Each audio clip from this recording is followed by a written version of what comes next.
Hello and welcome to the next video of CISSP certification training, domain 1, security and risk management. In the previous video, we talked about qualitative risk assessments, and now we're going to talk about quantitative risk assessment methods. Quantitative risk assessments are more difficult to perform than qualitative assessments, but they are also more objective and add more meaning to the risks. In addition, they make it easier for us to communicate the risks with senior management and stakeholders by presenting them with a monetary loss value for each risk. To be able to perform quantitative risk assessments, you need to be familiar with a few different concepts. The first one is asset value, or AV. Asset value is the value of an asset for the company. And that is not only the cost of the asset itself, but could also include the cost for the replacement and business value. Exposure factor, or EF, is the percentage of the value of the asset that is at risk and could be lost. For example, if we only lose 20% of the data in the database and not the whole database itself, our exposure factor is 20%. Single loss expectancy is, or SLE, is the cost of the loss if the risk happens for a particular asset, which is calculated by multiplying asset value by asset exposure factor.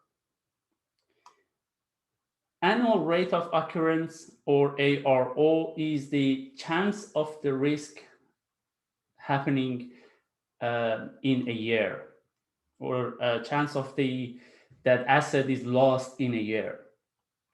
If you expect to see the loss, for example, to happen twice a year, the ARO value is going to be 2. And finally, annualized loss expectancy, or ALE, is the cost of losses on particular asset per year, which is calculated by multiplying single loss expectancy by annual rate of occurrence. So to clarify this further, let's explain the quantitative risk assessments with an example. Assume that the risk is losing a laptop that has 100 unencrypted personal records on it. The asset here is the laptop with 100 personal records. The cost of the laptop itself is $5,000.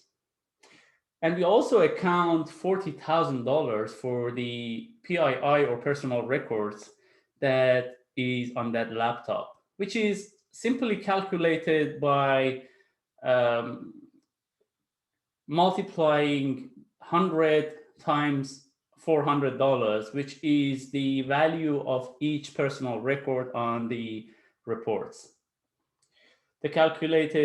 The total calculated asset value is $45,000, which is $40,000 for the personal records and $5,000 for the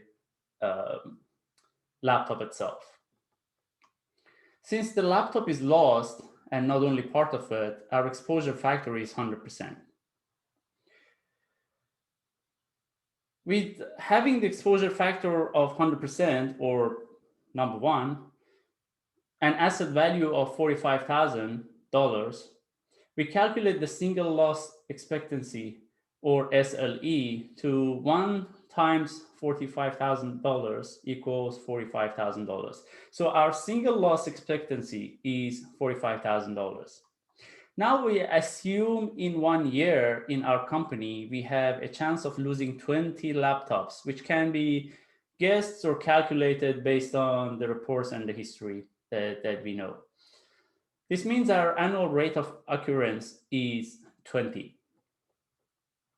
Now we have both annual rate of occurrence, which is 20, and the single loss expectancy, which is $45,000. Now we can calculate the annualized loss expectancy, or ALE, which will be 20 times $45,000, and that will be $900,000.